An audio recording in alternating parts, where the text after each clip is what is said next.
கிறிஸ்தவர்களாக நம்முடைய வாழ்க்கையில் நம்ம அடிக்கடி கேட்கக்கூடிய கேள்வி என்னன்னா, கடவுள் ஏன் என் வாழ்க்கையில் உபத்திரவத்தை அனுமதிக்கிறாரு?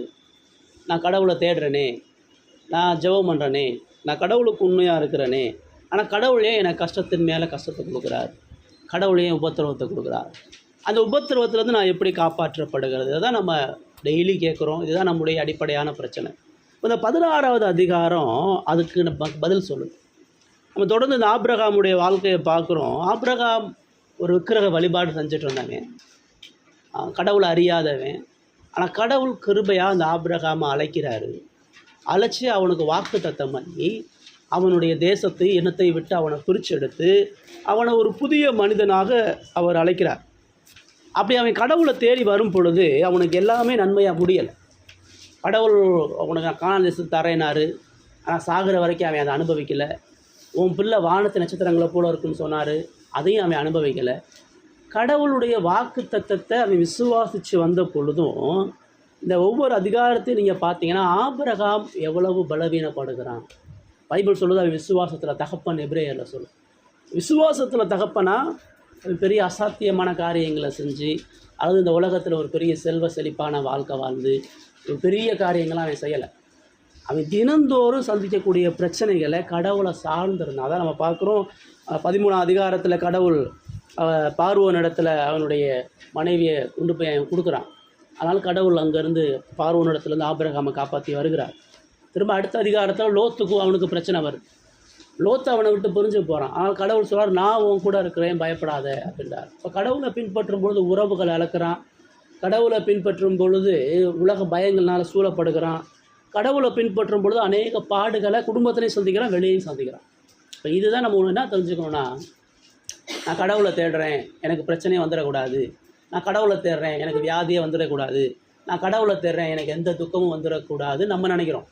நான் பைபிள் ஆண்டவர் என்ன சொல்கிறாருன்னா, உண்மையாக கடவுளை தேடக்கூடிய வாழ்க்கை என்பது அது அனுதினமும் சிலுவையை சுமந்து போகக்கூடிய வாழ்க்கை. இதை நம்ம புரிகிறதே இல்லை. இயேசு புதிய ஏற்பாட்டில் தெளிவாக சொல்கிறாரு, ஒருவன் என்னை பின்பற்றி வர விரும்பினால் அவன் வியாதியின்றி ஐஸ்வர்யமாகி கடன் இல்லாமல் சுகபோகமாக இருப்பான்லாம் சொல்லலை. ஒருவன் என்னை பின்பற்றி வர விரும்பினால் அவன் அனுதினமும் சிலுவையை சுமந்து வரணுன்றார். இது முள்ளில் நடக்கிற ஒரு வாழ்க்கை. இது உலகத்தை எதிர்த்து வாழக்கூடிய வாழ்க்கை. இது பிசாசை எதிர்த்து வாழக்கூடிய வாழ்க்கை. கிறிஸ்தவ வாழ்க்கைன்றது எப்பயுமே ஒரு யுத்த காலம்தான். அதை ஆரம்பத்திலேருந்தே நம்ம சரியாக புரிஞ்சுக்கணும். பைபிள் நீங்கள் வாசிக்கக்கூடிய எந்த விசுவாச மனிதனும் சுபபோகமாக இந்த உலக ஆசீர்வாதங்களோடு வியாதி இல்லாமலாம் இல்லை. எல்லோரும் வியாதிப்பட்டான், எல்லோரும் மறித்து போனால், எல்லார் வீட்லேயும் குடும்ப பிரச்சனை இருந்துச்சு, எல்லார் வீட்லேயும் பக்கத்து வீட்டு பிரச்சனை இருந்துச்சு. இல்லைங்களா? அதை மறந்துடக்கூடாது. இப்போ ஆபிரகாமுடைய வாழ்க்கை அது நமக்கு தெளிவாக சொல்லுது. ஆனாலும் தேவன் ஆபிரகாமை கைவிடலை. ஆனாலும் தேவன் ஆபிரகாம் முற்றிலுமாக அழிந்து போகக்கூடிய காரியத்தை எதையும் செய்யலை. ஆண்டவர் தொடர்ந்து ஆபிரகாமை சந்திக்கிறாரு. லோத்து அடிமைத்தனத்துக்கு போகிறான். ஆபிரகாம் தான் போய் லோத்தை கூட்டிகிட்டு வர்றான், லோத்தை போய் காப்பாற்றிட்டு வர்றான். அப்போ ஆபிரகாம் பயந்து இருக்கும் பொழுது நம்ம கடந்த 15ஆம் அதிகாரத்தில் பார்த்தோம், தேவன் ஆபிரகாமை சந்திக்கிறாரு, ஆபிரகாம் உற்சாகப்படுத்துகிறாரு, ஆபிரகாமை பலப்படுத்துகிறாரு. ஆபிரகாம் மீது அந்த உடன்படிக்கைக்கு தானே நாயகராக இருக்கிறேன்றதெல்லாம் அவருக்கு சொல்கிறார். இதுக்கு அப்புறம்தான் இந்த 16ஆம் அதிகாரம் நமக்கு சொல்லும். இப்போ கடவுள் தொடர்ந்து ஆபிரகாம் எப்போல்லாம் துக்கப்படுறானோ அப்போல்லாம் நீ கவலைப்படாத, நான் உன் கூட இருக்கிறேன், நான் உனக்கு கேடகமாக இருக்கிறேன், நான் உனக்கு ஆறுதலாக இருக்கிறேன்னு தான் வார்த்தையின் மூலமாக அவனை பலப்படுத்திகிட்டே இருக்கிறார். ஆபிரகாம் சில இடங்களை விழுந்தாலும் சில இடங்களை விசுவாசிக்கிறான். கடவுள் என் கூட இருக்கிறார், கடவுள் கட்டாயம் தான் வாக்குத்தை நிறைவேற்றுவார்லாம் விசுவாசிக்கிறான். 16ஆம் அதிகாரத்தில் இன்னொரு பிரச்சனையை அவன் சந்திக்கிறான். இப்போ சாராள் என்ன செய்கிறான்ட்டு தான் பார்க்குறோம். சாராள் அங்கே என்ன செய்கிறா, சாராய்க்கு பிள்ளை இல்லா இருந்ததுனால அவள் எகிப்து தேசத்திலாகிய ஆகார் என்னும் பேர் கண்ட ஒரு அடிமை பெண்ணை அவளுக்கு இருந்தா. அதனால் சாரா ஆபிரகாமை பார்த்து சொல்கிறா, நான் பிள்ளை பெறாதபடிக்கு கர்த்தர் என் கர்ப்பத்தை அடைச்சிருக்கிறாரு, நீ என் அடிமை பெண்ணோட சேரும், ஒருவேளை அவளால் என் வீடு கட்டப்படும் என்றால் சாராயின் வார்த்தைக்கு ஆபிரகாம் செவி கொடுத்தான்றது பார்க்குறோம். ஏன்னா பிள்ளை இல்லாமல் இருக்கிறது ஆபிரகாமோட சாரால் வேதனைப்படுறா, சாரால் அவமானத்தை சந்திக்கிறா, சாரால் தான் எல்லாராலும் துச்சமாக எண்ணப்படுகிறார். அதனால் சாரால் என்ன முடிவெடுக்கிறார், ஆபிரகாமோட சேர்ந்து சாரால் வந்த பொழுதும் சாரால் ஒரு விசுவாசி நமக்கு புதிய ஏற்பாடு சொல்லுது. கடவுள் ஆபிரகாம் அழைக்கும் பொழுது சாரால் அது கீழ்ப்படுகிறார், சாரால் வரமாட்டேன்னு சொல்லலை. ஆபிரகாமுடைய வாழ்க்கையில் நடக்கக்கூடிய ஒவ்வொரு தேவ காரியங்களையும் சாரால் நல்லா அறிஞ்சிருக்கிறார். ஆபிரகாம் எப்படி கடவுளுடைய வார்த்தையை நம்பி விசுவாசியோ அதே தான் சாரால். ஆபிரகாம் விழுந்து போகும்பொழுது தேவன் காப்பாற்றார். இப்போ சாராள் சந்தேகப்படுறான். கிட்டத்தட்ட 15 வருஷம் கடந்து வந்துருச்சு. 75 வயசில் ஆபிரகாம் அழைக்கிறாரு. இப்போ 85 வயசு ஆகி போச்சு. 10 வருஷத்தை கடந்து வந்துட்டான். கடவுள் சொன்ன எதுவுமே நிறைவேறலை. அவன் இந்த கானானில் ஒரு அடி நிலத்தையும் வாங்கலை, அவனுக்கு பிள்ளையும் பறக்கலை. இனிமேல் நான் எப்படி கடவுளை நம்புறது? இப்போ இதுதான் சாராளுடைய கேள்வி. அவளுக்கு வயசாகிட்டே போகுது, அவளுக்கு பிள்ளை பிறக்கக்கூடிய எந்த சம்பவமும் இல்லை. அதனால் கடவுளுடைய வாக்கு தத்துவம் தொடர்ந்து இருந்தாலும் அவள் இந்த உலக வழிகளை கை கொள்கிறவளாக இருக்கிறார் அப்படின்றத பார்க்குறோம்.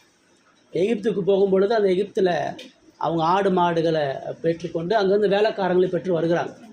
அப்போ அந்த எகிப்து இருந்து தான் இந்த ஆகார் என்கிற வேலைக்காரியை அவன் கொண்டு வருகிறான். இப்போ அவன் எகிப்துக்கு போன பாவத்தினுடைய விளைவு தொடர்ந்து அவனை எகிப்தில் போய் தன்னுடைய மனைவி சகோதரின்னு சொன்னது அங்கே உடனே முடியல். அந்த பாவத்துக்கான விளைவை அந்த குடும்பம் சந்திச்சு தான் இருக்குது. இல்லை, அப்போ அவங்க 2 பேர் இல்லை, இப்போ அங்கே ஆகார் இருக்கிறா. இப்போ ஆகார் வேலைக்காரியாக இருந்தோன்னு அவன் என்ன சொல்கிறா, நீ ஆகார திருமணம் பண்ணி, ஆகார மறுமணம் மாட்டியா, நீ திருமணம் பண்ணு, ஒருவேளை கடவுள் ஆகார் மூலமாக எனக்கு பிள்ளை கொடுப்பா. இதே தான் 15 அதிகாரத்தில் ஆபிரகாம் சொன்னால், என் வீட்டு வேலைக்காரனாக எலியாசர் இடத்துல நீ ஆசீர்வாதத்தை கொடுங்க அப்படின்னு. இப்போ இதே விஷயத்தை தான் இந்த இடத்துல இப்போ சாராலும் செய்கிறா. கடவுள் எவ்வளோ தொடர்ந்து எச்சரித்தாலும் அவங்க வாழ்க்கையில் பாவ வழிகளை அவங்க ஒரு பொழுது விடவே இல்லை. ஆபிரகாம் விழுகிறா, அப்போ இந்த இடத்துல சாரால் விழுகிறா. சொல்கிறா, கடவுள் இதன் மூலமாக ஆசீர்வதிக்கட்டும்ன்றா.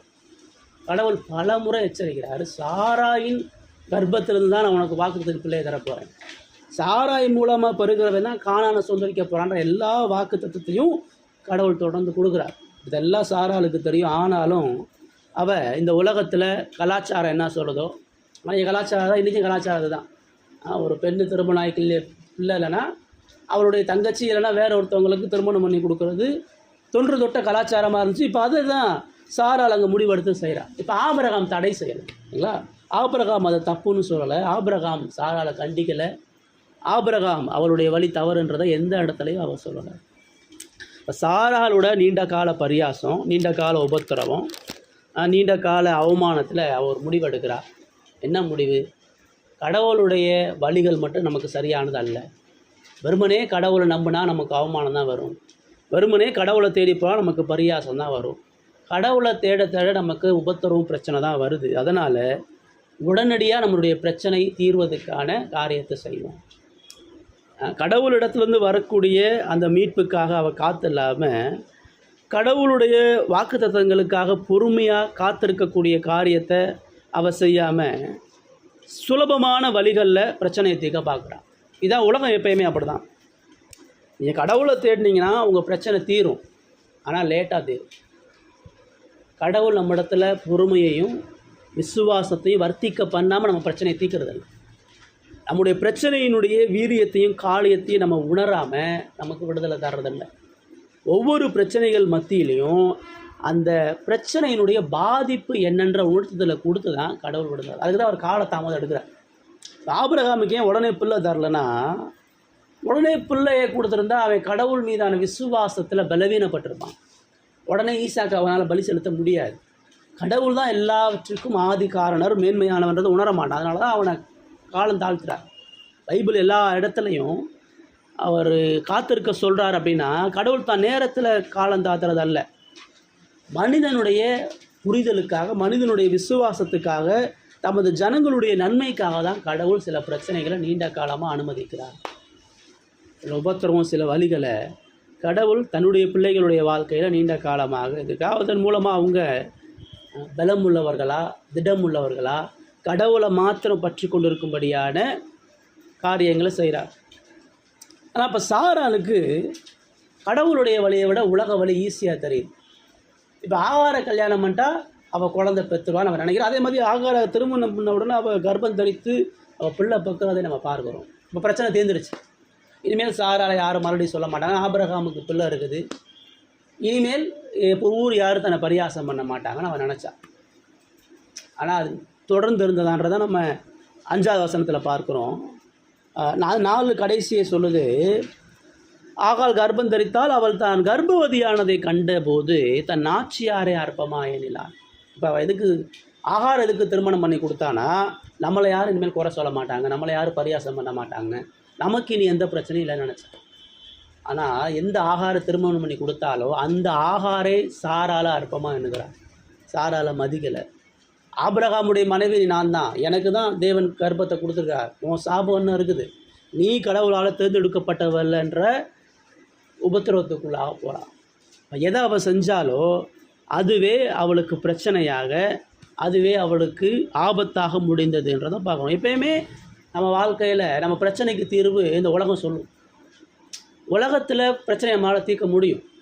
உலக வழிகளில் பிரச்சனை ரொம்ப சுலபமாக தீரும், பார்க்குறதுக்கு நல்லா தெரியும், எல்லாமே சரியாக போகிற மாதிரி தான் தெரியும். ஆனால் உலக வழிகளுடைய முடிவினுடைய அழிவு ரொம்ப ஆபத்தானது. இன்றைக்கி நம்ம வாழ்கிற உலகம் வெகு சீக்கிரமாக பிரச்சனையை தீர்க்கக்கூடிய உலகமாக தான் இருக்குது. வேக வேகமாக பிரச்சனை தீரணும், யாருக்குமே காத்திருந்து பொறுமையாக பெற்றுக்கொள்ளணுன்ற எண்ணெல்லாம் இல்லை. சீக்கிரம் படிக்கணும், அதிகமாக படிக்கணும், நல்ல வேலை உடனே கிடைக்கணும், அதிகமாக சம்பாதிக்கணும், சீக்கிரமாக வியாபாரம் பண்ணி சீக்கிரமாக தொழிலில் முன்னேறணும்னு நினைக்கிறான். இன்றைக்கி கடையை போட்டு நாளைக்கே வருமானம் வரும்னு நினைக்கிறான். இன்றைக்கி முதலீடு செஞ்சு உடனே 3 மடங்கு 4 மடங்கு வருமானம் ஆகும்னு நினைக்கிறான். கடினமாக உழைக்காமல், கடினமாக காத்து இல்லாமல் குறுக்கு வழியில் மனுஷன் இன்றைக்கி முயன்று கொண்டு இருக்கிறான். குறுக்கு வழியில் நன்மையையும் குறுக்கு வழியில் பாதுகாப்பையும் சந்தோஷத்தையும் மனுஷன் தேடுறான். அது கிடைக்கும், அது சீக்கிரமாக கிடைக்கும். இப்போ பணம் இல்லைன்னா இப்போ திருடை போய் திருடுறான், ஒரே நாளில் நிறைய பணத்தை திருடிடுறான்.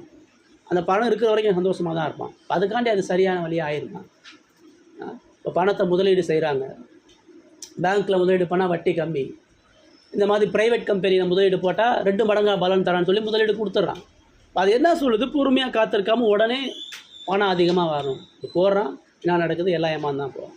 இப்படி பல விஷயத்தை நம்ம மனிதனுடைய வாழ்க்கையில் பார்க்க, அவனுடைய தொழில், அவனுடைய வியாபாரம், இந்த சூதாட்டம், லாட்ரி, லஞ்சம், ஊழல், இதெல்லாம் பெருகிறதுக்கான காரணம் என்ன? குறுக்கு வழியில் முன்னேறணும், சீக்கிரமாக முன்னேறணும், நான் நல்லா இருக்கணும், அவ்வளோதான். அது எந்த வழியில் வந்தாலும் எனக்கு பிரச்சனை இல்லை. இப்படி தான் மனுஷன் இயங்கிட்டு இருக்கிறான். ஆனால் வேதம் அதை எல்லாத்தையும் தடை செய்யும். வாழலாம், கொஞ்ச நாள் சந்தோஷமாக வாழலாம், அந்த பணம் இருக்கிற வரைக்கும் நிம்மதியாக இருக்கலாம். ஆனால் அதனுடைய முடிவு மிகுந்த ஆபத்தானது. இதுதான் சாரால் எடுத்தா. கடவுளுக்காக காத்திரலாமல் சீக்கிரமாக பிரச்சனை தீரணும், உடனே தீரணும், உடனே கடவுளை ஆசீர்வதிக்கணும், உடனே கடவுளை உயர்த்தணும். அது எப்பயுமே வேதபூர்வமாக ஆபத்தான வழி தான். கடவுளுடைய வழிகள் நமக்கு உபத்திரவத்தையும் கஷ்டத்தையும் கொடுக்க தான் செய்யும். ஆனால் அது நீண்ட காலமாக ஒருபோது இருக்காது. கடவுள் நியமித்த நேரத்தில், காலத்தில் அந்த பிரச்சனையை கட்டாயம் தீர்ப்பார். கடவுள் பிரச்சனையை தீர்த்தார்னா எந்த மனுஷனும் தடை செய்ய முடியாது. கடவுள் இடத்துலேருந்து நமக்கு விடுதலையும் நன்மையும் கிடைக்கும் பொழுது அதை எவனும் நம்மக்கிட்ட இருந்து பறித்து கொள்ள முடியாது. மனுஷன் பாவத்தில் இருக்கனால தற்கால விடுதலையும் தற்கால சந்தோஷம் தேடுறான். ஆனால் தேவன் மனிதனுக்கு நிரந்தர விடுதலை, யாரும் பறிக்க முடியாத விடுதலையை கொடுக்குறார், யாரும் எடுத்துக்கொள்ள முடியாத சந்தோஷத்தை கொடுக்குறார்.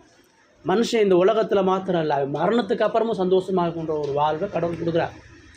இயேசு வந்தார், நித்திய ஜீவனை கொடுக்கறதுக்கு வந்தேன்றார், பாவிகளை ரட்சிக்க வந்தேன்றார், பாவத்தை போக்குறதுக்கு வந்தேன்றார்.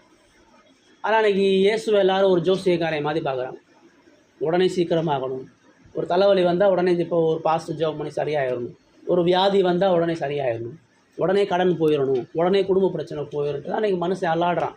அதுக்கு தான் அவன் புண்ணிய ஸ்தலங்களுக்கு போகிறான், அதுக்கு தான் அவன் நடைபயணம் எல்லாம் போகிறான். ஆனால் வேதம் என்றைக்குமே அந்த வழியை சொல்லவே இல்லை. வேதம் தேவனுக்காக பொறுமையாக காத்திருக்கக்கூடிய வழிகளை தான் சொல்லுது. உண்மையான வழி, நேர்மையான வழி எப்பயுமே கஷ்டமாக தான் இருக்கும். உண்மையான சத்தியம் எப்பயுமே உடனே பிரபல்யமாகாது. உண்மையான சத்தியத்தை சொல்லும் பொழுது கூட்டம் எப்பயுமே வரமாட்டாங்க. ஆனால் அதுதான் நிரந்தரமாக, நித்தியமாக உண்மையாக இருக்கும். சரிங்களா? அதுதான் அவசியமானது. கிறிஸ்தவ வாழ்க்கையில் நம்ம மிக முக்கியமாக அறிய வேண்டிய காரியம் என்னன்னு சொன்னால், பாடுகள் உபத்திரவங்கள் ஊடாக தேவனுக்கு உண்மையாக இருக்கணுமே ஒழிய உலக வழிகளை ஒரு பொழுதும் பின்பற்றக்கூடாது. இயேசுக்கே எதுவுமே உலகனே கிடைக்கல. இயேசு இந்த உலகத்தில் வாழ்ந்து அவருக்குமே உடனடியாக எதுவுமே கிடைக்கலையே. பல வருஷம் அவரும் காத்திருந்தார். உங்களுடைய ரட்சிப்புக்காக 33 வருஷம் அந்த உலகத்தில் வாழ வேண்டியது இருந்தது. அந்த மக்கள் அந்த சத்தியத்தை புரிவதற்காக இயேசு தான் உயிரை கொடுக்குற அளவுக்கு போராட வேண்டியது இருந்தது. இயேசு வருத்தப்பட்டு பாரம் சுமக்கிற எல்லாரும் வாங்கன்னு கூப்பிட்டாரு. யார் அவர் பின்னாடி போனால்? உங்களுக்கு நித்திய ஜீவன் உண்டுன்றதை விசுவாசிங்கன்னாங்க. ஆனால் இயேசு அவர் வாழ்க்கை முழுவதும், அவர் ஊழியத்தை பார்த்தீங்கன்னா, அவர் வாழ்ந்த காலத்தில் அவருடைய ஊழியம் ஒரு தோல்வியின் ஊழியம் தான். அவர் சாகிற வரைக்கும் அவர் பின்னாடி யாரும் வரல. அவருடைய சீசர்களும் அவரை கைவிட்டாங்க. ஒருத்தன் காட்டி கொடுத்தான், ஒருத்தன் மறுதளிச்சான். அவருடைய குடும்பமே அவரை கைவிட்டுச்சு. எல்லாருமே ஏளனமாக பார்த்தாங்க. சிலுவையில் அவர் மட்டும் தனியாக நிர்வாணமாக தான் மரித்தார். அவர்கிட்டருந்து பெற்ற நன்மை பெற்ற யார் அவருக்கு உறுதுணையாக கூட வரவே இல்லை. என்ன என் வாழ்க்கை இப்படி ஆகி போச்சு, என்ன என் வாழ்க்கையில் வெறும் வலிகளும் காயங்களும் மாத்திரம் இருக்குது அப்படின்னு நம்ம இயேசு நினச்சாங்க. பைபிள் சொல்லுது, அவர் தான் வாழ்நாள் முழுவதும் துக்கம் உடைந்தவரும் பாடு அனுபவித்தவருமா இருந்தார் சார். இந்த உலகத்தில் ஒரு சொட்டு கூட சந்தோஷத்தை அனுபவிக்காமல் வாழ்ந்து செத்த ஒரே ஆள் இயேசு தான். அதுக்காண்டி அது தோல்வியுள்ள வாழ்க்கையா? அதுக்காண்டி அது கடவுள் விரும்பாத வாழ்க்கையா? அதுக்காண்டி அது சாபமுள்ள வாழ்க்கையா? ஒரு பொழுதும் இல்லை. அந்த பாடுகள் தான் அவருக்கு மகிமையை கொடுத்தது. அந்த காத்திருப்பு தான் அவருக்கு நித்திய ஆசீர்வாதங்களை கொடுத்தது. அவர் சாகிற வரைக்கும் எந்த நன்மையும் இல்லாமல் செத்தாலும் அவர் மரித்த பின்னாடி உலகத்தை அசைச்சார். அவருடைய மரணம் இன்றைக்கி உலகம் முழுவதும் அறிவிக்கப்படுது. அது தோற்று போல. அவருடைய காத்திருப்பு தோற்று போகவே இல்லை. அவருடைய விசுவாசம் ஒரு பொழுதும் வீழ்ந்து போகவே இல்லை. உலகத்துக்கு அது பரியாசமாக இருந்தது. உலகம் அதை அவமானமாக எண்ணியது. யார் இயேசுவை பின்பற்றதுக்கு தயங்குனாங்க, இயேசுவோடு சேர்ந்து எப்படி இந்த வழிகளை சந்திக்கிறதுன்னு நினச்சாங்க. ஆனால் தேவன் இயேசுவை எல்லா அதிகாரத்துக்கும் மேலே உயர்த்தினார். சிலுவையில் மறித்த உடனே இயேசுக்கு எல்லா நன்மையும் வரலை. இன்றைக்கும் இயேசு போராடிட்டு தான் இருக்கிறார். இன்றைக்கும் உலகத்தில் அவருடைய ஜனங்களுடைய ரட்சிப்புக்காக இயேசுவே காத்திருக்க தான் செய்து கொண்டிருக்கிறார். தேவகுமாரனாக இயேசுவே காத்திருந்து பெற்றுக்கொள்ள வேண்டும் என்கிற சத்தியத்தை கொடுத்துருக்கிறார். இல்லை, அப்போ நான் கடவுளை தேடும் பொழுது எல்லாமே சுகமாயிரும், எல்லாமே சந்தோஷம். இன்றைக்கி ஜெபம் பண்ணிட்டேன், நாளைக்கு நல்லா நடந்துடும். இன்றைக்கி நான் சர்ச்சுக்கு போயிட்டேன், இன்றைக்கி நான் கடவுளை தேடிட்டேன், அதனால் என் வாழ்க்கை சரியாயின்னு நினச்சா நம்ம தான் கடவுளை குறித்து தவறான எண்ணத்தோடு இருக்கிறோம். கடவுள் ரொம்ப நமக்கு தெளிவாக சொல்கிறாரு, தேவனுக்கு பிரியமாக வாழக்கூடிய வாழ்க்கை அது மரண இருளில் நடக்கக்கூடிய வாழ்க்கை தான். ஆனால் அதில் இப்போ இந்த உபத்திரவத்துக்கு காரணம் கடவுள் கிடையாது, சாரால் தான் பிரச்சனை. இந்த குடும்பம் இப்போ உடஞ்சி கணவன் தனியாக, மனைவி தனியாக, அந்த வேலைக்காரி தனியாக பிரிஞ்சு போகிறாங்க. அதுக்கு ஒரே ஒரு காரணம் அவர்களுடைய சுய பாவம் தான். நம்முடைய வாழ்க்கையில் உபத்திரவத்தையும் பிரச்சனையும் சந்திக்கிறதுக்கான காரணமே நம்முடைய பாவம் தான். என்றைக்கோ நம்ம எடுத்த தவறான முடிவு, என்றைக்கோ நம்ம பேசிய தவறான பேச்சு, என்றைக்கோ நம்ம செய்த தவறான செயல் தான் நீங்கள் மறுத்துட்ருக்கோம். அதுதான் நம்ம வாழ்க்கையில் பிரச்சனைகளையும் உபத்திரவங்களையும் கொண்டு வருகிறது. அளவுக்கு மீறி சாப்பிடும் பொழுது எதிர்காலத்தில் வியாதியை தான் கொண்டு வரும். அளவுக்கு மீறி கடவுளுடைய வாழ்க்கையை விட்டு நம்ம வழி விலகும் பொழுது பிரச்சனைகளை உபத்திரவத்தில் நம்ம சந்திக்க தான் செய்யும். நேர்மையற்ற முறையில் நம்ம பணத்தை சம்பாதிச்சோம்னா அதை டபுள் மடங்கு நம்ம இழக்க தான் முடியும். அதில் ஒரு பொழுது நிம்மதியும் சமாதானமும் வராது. சரிங்களா? இப்போ அதை தான் இப்போ சாரால் அவருடைய இப்போ எகிப்தில் அவன் பண்ண பாவத்தினுடைய விளைவு இங்கே ஆகார் இருக்கிறா. இப்போ சாரால் ஆகால திருமணம் பண்ணி கொடுத்ததுடைய விளைவு அவள் பரியாசம் பண்ணப்பட்டு இப்போ அவள் மலடியாக இருந்தது மாத்திரம் இல்லை, அவள் ஆபிரகாமே இழந்து போகக்கூடிய நிலைக்கு வர்றாங்க. அவளுக்கு இருந்த ஒரே ஆறுதலை இழந்து இப்போ அவள் நிர்பந்தமாக இருக்கிறாள். தினந்தோறும் ஆகார் அவளை அவமானப்படுத்திட்டே இருக்கிறாள். வெளியில் இருந்த அவமானம் வந்து வீட்டுக்குள்ளே இருந்தா, இப்போ வீட்டுக்குள்ளேயே அவளுக்கு அவமானம் வருது. வீட்டுக்குள்ளே அவள் பிரச்சனையை அதிகரிச்சிட்டா. இதுதான் சுய வழிகள் நம்ம செய்யக்கூடிய காரியம். கடவுளுடைய வழியை விட்டுட்டு நம்ம சுயமாக போகும் பொழுது கொஞ்ச நாள் நல்லா இருக்க மாதிரி தெரியும், கொஞ்ச நாள் சரியாக இருக்கிற மாதிரி தெரியும். ஆனால் அது வலிகளையும் காயங்களையும் அந்த பாவம் செஞ்சதுக்கான விளைவுகளை நம்ம சந்திக்காமல் கடவுள் வருவதில்லை. கடவுள் இப்போ இந்த குடும்பத்துக்குள்ளே வரவே இல்லை. ஆகார் சாரால் அற்பமாக என்ன உடனே ஆண்டவர் வந்து சாராலை கண்டிக்கலை. கடவுள் அமைதியாக தான் இருக்கிறார். சாராளுக்கு தெரியணும், சாரால் தான் எடுத்த முடிவு தப்புன்றதை உணரணும், அறிக்கையிடணும், மனம் திரும்புன்றதை கடவுள் எதிர்பார்க்கிறார். இதுதான் இன்றைக்கி சாராளுக்கும் ஆபிரகாமுக்கும் தேவன் எதிர்பார்க்கக்கூடிய காரியம். உங்களுடைய என்னுடைய வாழ்க்கையில் அதை எதிர்பார்க்குறேன். இப்போ ஏன் எனக்கு பிரச்சனை, ஏன் எனக்கு வலி, நான் ஏன் இவ்வளோ இக்கட்டில் தொடர்ந்து நீண்ட காலமாக அந்த பிரச்சனையில் இருக்கிறேன்? நான் ஒன்று தான், நான் செய்த பாவமும் என்னுடைய பாவ சுபாவமும் இந்த பிரச்சனையை என்னுடைய குடும்பத்தில், என்னுடைய வாழ்க்கையில், என்னுடைய தொழிலில் கொண்டு வந்திருக்கேன். இப்போ கடவுளில் மட்டும் என்ன எதிர்பார்க்கலான்னா மனம் திரும்புதல். ஆண்டவரே, நான் அது வரைக்கும் சரியாக வாழலை, நான் எடுத்த தவறான முடிவு, நான் வாழ்ந்த தவறான வாழ்க்கை, நான் பேசிய தவறான காரியம் இன்றைக்கி எனக்கு இவ்வளோ பெரிய நிர்பந்தத்தை கொண்டு வந்திருக்குது. நான் இன்றைக்கி மனம் திரும்புகிறேன், என்னுடைய பாவங்களை மன்னிச்சு என்னை காப்பாற்றுங்க, என்னை விடுவீங்கன்னு கேட்கும் பொழுது கடவுள் கட்டாயம் உதவி செய்யும். ஆனால் இப்போ அதுதான் அடுத்த நம்ம பார்க்குறோம். அங்கே தேவனுக்காக செய்யும் பொழுது அங்கே என்ன நடக்குதுன்றதை பார்க்குறோம். இப்போ அந்த பிரச்சனை வந்த உடனே சாராள் ஆபிரகாம்கிட்ட போய் சொல்கிறான். பிரச்சனை அவள் தான், ஆனால் அவள் ஆபிரகாமை குற்றம் சாட்டுறா. ஆபிரகாமை நோக்கி சொல்கிறா, எனக்கு நேரிட்ட அநியாயம் பெருசு, என் அடிமை பெண்ண உம்முடைய மடியில் நான் கொடுத்தேன், அவள் கர்ப்பவதியானதை கண்டு என்னை அற்பமாக எண்ணுகிறா, கர்த்தர் எனக்கும் மூக்கு நடுநின்ற நியாயம் தீர்ப்பாராக. ஏன்னா அவன் ஒன்றும் பேசலை, ஆகார் சொல்லும் பொழுது அவன் அமைதியாக தான் இருக்கான், அவன் எதுவும் பேசலை. அதனால் அவன்கிட்ட முறையிடுகிறா. ஆனாலும் அந்த பிரச்சனைக்காரன காரணம் அவள் தான். அதனால தான் ஆபிரகாம் அங்கே சொல்கிறான், இதோ உன் அடிமை பெண் உன் கைக்குள்ளே இருக்கிறாள். அவள் ஆரம்பத்துலேருந்து உன் கையில் தான், நீ தான் அவளை கொடுத்த, நீ தான் அவளை மேன்மையாக உயர்த்தின, அவள் உன் கையில் இருக்கிறாள். உன் பார்வைக்கு நலமானது செய் அப்படின்னா, உனக்கு நீ தான் அந்த பிரச்சனையை உருவாக்குன, நீ தான் அதை சந்திக்கணும். நான் போய் பேச மாட்டேன், நான் போய் ஆகாரம் கண்டிக்க முடியாது. நீ தான் அவளை கொடுத்த, நீ தான் அவளை இந்த இடத்துல வச்ச, நீ தான் அவள்கிட்ட போய் பேசணும், நீ தான் அவளை கண்டிக்கணும் அப்படின்னு சொல்கிறான். இப்போது சாராள் போய் ஆகார கடினமாக நடத்துகிறான். அங்கேயே பாருங்கள் அந்த பாவத்துடைய விளைவு. அவளால் பொறுமையாக பேச முடியலை, அவளால் சரியான முறையில் அணுக முடியலை, அவளை கடினமாக அடிமைத்தனத்துக்குள்ளாக்குறா மறுபடியும். இப்போ சாரா அவளை விட்டு ஓடி போனான். இதுதான் குடும்பத்தோட நல். இப்போ ஆபிரகாமும் சந்தோஷம் இல்லை, சாராளுக்கு சந்தோஷம் இல்லை, அடிமையாக வாழ்ந்த ஆகார் இல்லை. 3 பேர் 3 திசையில் இருக்கிறான். எப்படி பிரச்சனையை தீர்க்கணும்னு ஆபிரகாமுக்கும் தெரியலை, சாராளுக்கும் தெரியலை, ஆகாருக்கும் தெரியலை. இதுதான் பாவத்துடைய நிர்பந்தமான நிலை. பாவம் எப்பயுமே கடவுளிடத்துலேருந்து பிரிக்கும், மனிதனிடத்துலேருந்து பிரிக்கும். பாவம் எப்பயுமே நிர்பந்தமான நிலையாக இருக்கும். சாராள் உட்காந்து அழுதுட்டுருக்கிறா, ஆபிரகாம் குடும்பம் உடஞ்சி போத்தேன்னு அழுதுட்டுருக்கிறான், ஆகார் ஓடி வனாந்தரத்தை போய் அழுதுட்டுருக்கிறான். நிறைய நேரம் நம்முடைய வாழ்க்கையிலலாம் யோசிக்கணும். நம்முடைய இந்த மாதிரி இக்கட்டான நிலைகளை கடவுள் அனுமதிப்பதான காரணம் என்னன்னா, தனிமையில் உட்காந்து கடவுளோடு நம்முடைய பாவங்களை அறிக்கிவிட்டு மனத்தில் இப்போ சாராளால் அந்த பிரச்சனையை தீர்க்க முடியல, ஆபிரகாமால் தீர்க்க முடியல, ஆகாரால் தீர்க்க முடியல. இப்போ எங்கே போகணும்? கடவுளை தவிர வேறு எங்கேயும் போக முடியாது. சாரால் மண்டிட்டு கடவுள்கிட்ட அழுகாமல் விடுதலை கிடையாது. ஆகார் கடவுளை சந்திக்காமல் விடுதலை கிடையாது. ஆபிரகாம் கடவுளால் சந்திக்காமல் விடுதலை கிடையாது. அதே மாதிரி நம்முடைய வாழ்க்கையினுடைய பிரச்சனை எப்பயுமே உபத்திரவங்கள், காரியங்களை நம்ம கடவுளுடைய சமூகத்தை தவிர வேறு எங்கேயும் போக முடியாது. நீங்கள் பிரச்சனைக்குரிய நபர்கிட்ட எவ்வளோ தான் உட்காந்து பேசினாலும் ஆலோசனை கொடுத்தாலும் பிரச்சனை தீராது. பிரச்சனைக்குரிய காரியங்களை நம்முடைய முயற்சிகள் அடிப்படையில் தீர்த்தாலும் ஒரு பொழுதும் தீராது. பிரச்சனையை தீர்க்கணும்னா கடவுள் வாழ்க்கையில் இடைப்படணும். கடவுள் நம்ம சந்திக்காமல் நம்ம குடும்ப பிரச்சனை, நம்முடைய தொழில் பிரச்சனை, நம்முடைய பக்கத்து வீட்டுக்காரங்களுடைய பிரச்சனை, நாம் சுற்றி இருக்கக்கூடிய மக்களுடைய பிரச்சனை ஒரு பொழுதும் தீராது.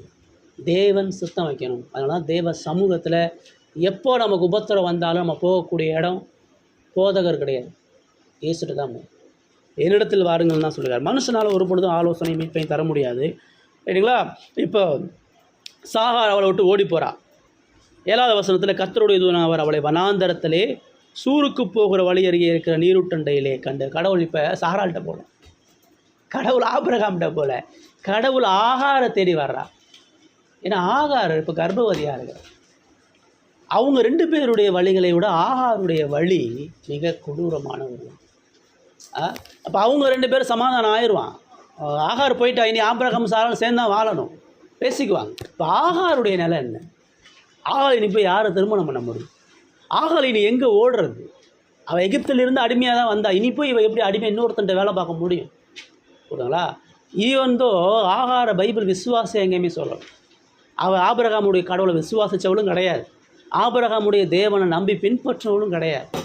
ஆனால் தேவன் தனது தயாள இறக்கத்தினால ஆபிரகாம் சாராளுடைய அந்த வலையில் ஆகார் விழுந்துட்டான். ஆகார் அடிமையாக இருக்கிறா, அடிமைத்தனத்துலேருந்து ஒரு நல்ல பதவி கிடைக்குதுன்னா எப்படி வேணான்னு சொல்ல முடியும்? சரி, ஆபிரகாமுக்கு மனைவி ஆகிட்டா நமக்கு அடிமைத்தனம் கிடையாது, நம்ம சுதந்திரமாக இருக்கலாம்னு சொல்லி கல்யாணம் பண்ணுறா. ஆனால் ஆகார் இடத்துலையும் பாவம் இருக்குது. ஆகார் கடைசி வரைக்கும் தாழ்மையாக இல்லை. ஆகார் தனக்கு கொடுக்கப்பட்ட மேன்மையை தவறாக பயன்படுத்துகிறான். சாராள்கிட்ட இணங்கி சாராள்கிட்ட தாழ்மையாக போகிறத விட சாராள் அற்பமாக எண்ணி தான் இப்போ அவளும் அந்த பாவத்துக்கான விளைவை சந்தித்து வனாந்தரத்தில் அவள் ஓடுறான். கடவுள் அந்த ஆகாரை சந்திக்கிறார். எங்கே உபத்திரவம் ஜாஸ்தியோ, எங்கே பலவீனம் ஜாஸ்தியோ, எங்கே நிர்பந்தமான இடம் ஜாஸ்தியோ அங்கே தேவன் சந்திக்கிறார். எல்லா மனித பலங்களும் எல்லா மனித ஞானங்களும் இல்லாமல் போகிற இடத்துல தான் கடவுளுடைய மகிமை வெளிப்படும். மனிதனுடைய எந்த சுய முயற்சினாலும் ஒரு பொழுதும் சந்தோஷத்தை ஏற்படுத்த முடியாது. ஆகாருடைய நிலைமைக்கு எந்த மனிதனும் வராமல் கடவுளுடைய மகத்துவமான மேன்மைகளை உணர முடியாது. ஆகாருக்கு என்ன வழி? ஒரு வழியும் இல்லை. அவள் எங்கேயுமே போக முடியாதனால வனாந்தரத்தில் போய் நிற்கிறான். வனாந்தரத்தில் போய் உட்காந்து அவள் அழுகிறான். கடவுளை நோக்கி கூப்பிட்றா. கடவுள் அவளை சந்திக்கிறவரா அழுகிறார். கடவுள் பேசுகிறாரு. 8வது 9வது வசனத்தில், சாராயின் அடிமை பெண் ஆகிய ஆகாரே, எங்கே இருந்து வருகிறாய், எங்கே போகிறாய் என்று கேட்டார். கடவுளுக்கு எல்லாமே தெரியும். அவளுடைய நிலை என்ன, எங்கேருந்து எப்போ எப்படி வந்துட்டுருக்காங்க அவள் கேட்குறாரு. ஏன்னா அவள் அதை உணரணும், அவளுடைய நிலை என்னன்றதை உணரணும். அவள் தேவனது விடுதலையும் மீட்பையும் தேடணும். அதான் பேரை சொல்லி ஆகாரேன்னு கூப்பிடல, சாராயின் அடிமை பெண்ணாகிய ஆகாரே அப்படின்ற. இன்னமும் நீ சாராளுடைய அதிகாரத்துக்கு உட்பட்டு தான் இருக்கிற. நீ எகிப்தில் அடிமையாக இருந்த, கடவுள் உனக்கு தெய்வ பக்தியில் ஒரு குடும்பத்தை கொடுத்துருக்கிறாரு. கடவுளை நீ அறிவதற்கான ஒரு குடும்பம் உனக்கு இருக்குது. அந்த குடும்பத்தை விட்டு நீ ஏன் வந்த? அந்த பாடுகள்லையும் பரியாசங்கள்லையும் நீ அந்த குடும்பத்தை விட்டு வந்திருக்கக்கூடாது. உபத்திரவத்தில் நீ விலகி போயிருக்கக்கூடாது. அதனால தான் சாராயின் அடிமை பெண்ணாகி ஆகாரே, நீ எங்கேப்பா வர்ற? நீ எங்கே போகிற? நீ வந்த இடம் எதுன்னு உனக்கு தெரியுதா? நீ எங்கே உன்னால் போக முடியும்னு உனக்கு புரியுதா? அப்படின்னு அவருடைய இயலாமை, அவருடைய பலவீனம், அவருடைய தோல்வி, அவருடைய பாவம் எல்லாத்தையும் கடவுள் சொல்கிறார். கடவுள் இன்னும் அவளுக்கு விடுதலை கொடுக்கல. நான் உனக்கு ஆறுதல், நான் உனக்கு சமாதானம், நான் உன்னை ஆசீர்வதிக்கணும் எதையுமே கடவுள் சொல்லலை. கடவுள் முதலாவது அவளுடைய பாவத்தன்மையையும் அவளுடைய தவறையும் அவள் வீழ்ந்து போன நிலையையும் கடவுள் முதல்ல அவளுக்கு சொல்கிறார். அவள் தன்னை உணர்ந்து தன்னுடைய கடந்த காலத்தை சிந்திச்சு தான் எப்படி இருந்தேன்றதை உணர்ந்து கடவுள்கிட்ட ஒப்புரவாகுதலை கடவுள் விரும்புகிறார். பிரச்சனை போகணுன்னு சொன்னால் பாவ அறிக்கையும் மனம் திரும்புதலும் கடவுளோடு ஒப்புரவாகுதல் நடக்கும். அதனால தான் கடவுள் அதை கேட்குறார். இப்போ அவள் எக்ஸ்பிளைன் பண்ணுறாள். அவள் சொல்கிறா, அவள் 9ஆவது வசனத்தில் சொல்கிறா, 8ஆவது வசனத்தில், நான் என் நாச்சியாராகிய சாராயை விட்டு ஓடி போகிறேன்னு சொல்கிறேன். ரியலிஸ்டிக்காக என்னுடைய பாவத்தை உணர்ந்து, அவள் என்னுடைய பகையாளி, என்னுடைய சத்துரு, என்ன வஞ்சனையாக நடத்தின சாரால்லாம் சொல்லலை. அவள் இன்னமும் என் நாச்சியா, என் கனத்துக்குரியவ, என் மேன்மைக்குரியவ. ஏன்னா அந்த அடிமையான வாழ்க்கையிலேருந்து ஒரு நல்ல வாழ்க்கையை சாராள் மூலமாக தான் அவள் பெற்றுக்கொண்டாள். இப்போ சாராளுக்கு பண்ண துரோகம், சாராளுக்கு பண்ண அந்த பாவத்தை நிமித்தமாக நான் இந்த நிலையில் இருக்கின்றதை உணர்ந்து அவள் அதை ஒத்துக்கிட்டு நான் அங்கேருந்து வெளியே ஓடி போயிட்டுருக்கேன்.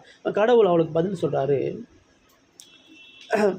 நீ உன் நாச்சியார் அண்டைக்கு திரும்ப போய் அவள் கையின் கீழ் அடங்கி இரு. இதான் முதல் கீழ்ப்படிதலுக்கான விஷயம்.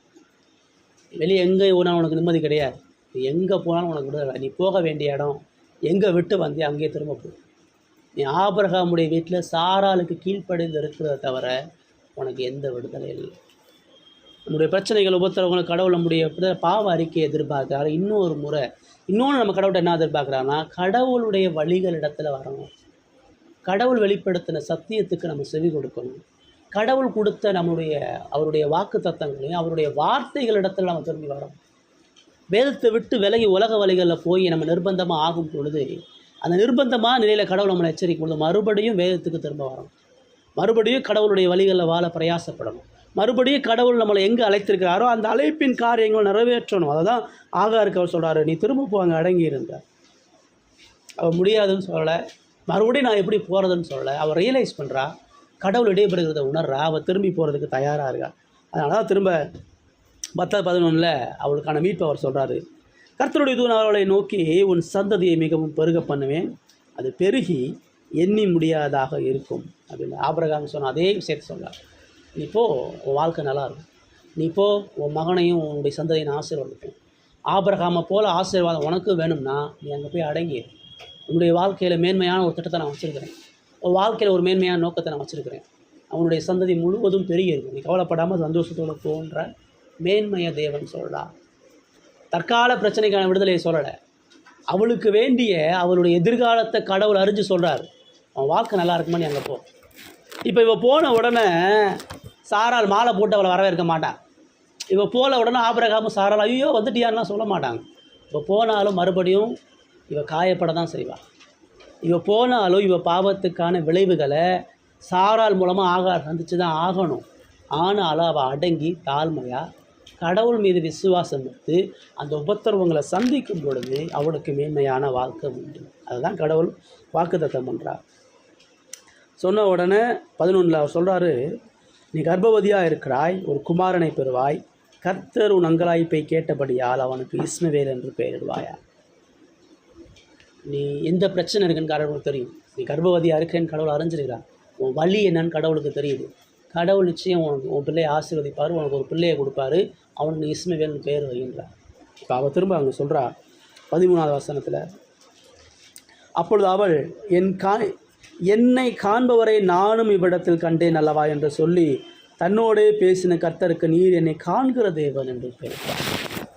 சாரால் ஆபிரகாம் துரோகம் பண்ணாலும் கடவுள் அவளை பார்த்துட்ருக்கிறார். அவளுடைய கடந்த கால வாழ்க்கை, அவளுடைய வழி, இப்போ அவள் இருக்கக்கூடிய நிலை, அவள் எதிர்காலம் எல்லாத்தையும் கடவுள் பார்க்குறாரு. இதை எல்லாத்தையும் அவர் பேசுகிறாரு. அதனால தான் அவர் சொல்கிறார், நீர் என்னை காண்கிற தேவன். அப்படின்னா என் வாழ்க்கையில் ஒவ்வொரு நிகழ்வையும் கடவுள் பார்த்து கொண்டே இருக்கிறார். நான் சாராள்கிட்ட செஞ்ச பாவம், அவளை விட்டு ஓடி வந்த காரியம், நான் கர்ப்பவதியாக இருக்கிறது, நான் பிள்ளை பெற போகிறது, என் சந்ததி ஆசீர்வதிக்கப்படுகிறது, எல்லாத்தையும் கடவுள் திட்டம் பண்ணியிருக்கிறார். என் வாழ்க்கை நடைபெறக்கூடிய எல்லா காரியத்திலையும் கடவுள் என் கூட இருக்கிறார். கடவுள் என்னை கண்டு என்னை ஆளுகை செய்கிறவராக இருக்கிறார் சொல்லி கடவுளுக்கு பேர் வைக்கிறார், நீர் என்னை காண்கிறது. ஏன்னா கடவுள் அவளை பார்த்துருக்கிறார். இப்போ அவள் கடவுளை பார்த்து சொல்கிறா, இவர் என் கூட இருக்க, இவர் என்னை பார்த்துட்ருக்கிறார். அதுக்கப்புறம் அவள் என்ன செய்கிறா, திரும்பி போய் ஆபிரகாம் சாராள் இடத்துல போய் அவள் சேர்ந்து வாழ்கிறான். இதை தான் நீங்கள் நானும் கற்றுக்கொள்ளும். இந்த ஆகாருடைய வாழ்க்கையிலேருந்து கடவுள் உங்களுக்கு எனக்கு என்ன காரியங்கள் கற்றுத்தருகிறாருன்னு சொன்னால், உபத்திரவங்கள் பாடுகளிலிருந்து நமக்கு நன்மைகளும், நமக்கு கடவுள் இடத்துலேருந்து விடுதலையும், நமக்கு ஆசீர்வாதமும் வரணும்னு சொன்னால் மனம் திரும்புதல் நடைபெறணும். கடவுளுடைய சமூகத்தில் நம்முடைய நேரத்தையும் காலத்தையும் ஒப்புக் கொடுக்கணும். பிரச்சனை தீரணும்னு சொல்லி உட்காந்து நீங்கள் டிவி பார்த்துருந்தீங்கன்னா அப்படி பிரச்சனை தீரும். பிரச்சனை தீரணும்னு சொல்லி பக்கத்து வீட்டில் உட்காந்து பேசிட்டுருந்தீங்கன்னா எப்படி பிரச்சனை தீரும். பிரச்சனை தீரணும்னு சொல்லி தொடர்ந்து உங்கள் பாவ வாழ்க்கை இருந்தீங்கன்னா எப்படி பிரச்சனை தீரும். ஆகாரு கடவுள் உன் பிரச்சனை தீர்ந்து உனக்கு கொடுக்கப்பட்ட பிள்ளையும் நீ ஆசீர்வதிக்கப்படணும்னா நீ சாராள்கிட்ட போகாமல் எங்கேயும் நடக்காது. இல்லை நான் எகிப்துக்கே போகிறேன்னு சொல்லி போயிருந்தா நான் ஆயிருக்கும், அழிஞ்சு தான் போயிருப்பா. கடவுளுடைய ஆலோசனையை விட்டு ஆகார் எந்த முடிவெடுத்தாலும் அவளுக்கு அழிவு தான். அவளுக்கு ஒரே ஒரு சாய்ஸ் தான், சாராள்கிட்ட போகிறத விட அவளுக்கு வேறு எந்த சாய்ஸும் கிடையாது. உங்களுக்கு எனக்கு ஒரே ஒரு சாய்ஸ் தான், இயேசுகிட்ட போகிறத விட வேறு எந்த விடுதலையும் கிடையாது. இயேசுகிட்ட போய் மனம் திரும்பி, இயேசுகிட்ட போய் பாவத்தை அறிக்கையிட்டு இயேசுவினுடைய மரணத்தை விசுவாசிக்கிறத தவிர வேறு எந்த விடுதலையும் கடவுள் எனக்கு வைக்கலை. அதை நீங்கள் செய்கிறீங்கன்னு உட்காந்து யோசி. உங்கள் பிரச்சனைக்கான ஒரே ஒரு தீர்வு, எல்லா மனித சிந்தனைகள் முயற்சிகள்லாம் கைவிடுங்க. எந்த ஆலோசனையும் ஒரு பொழுதும் உங்களை தீர்க்காது.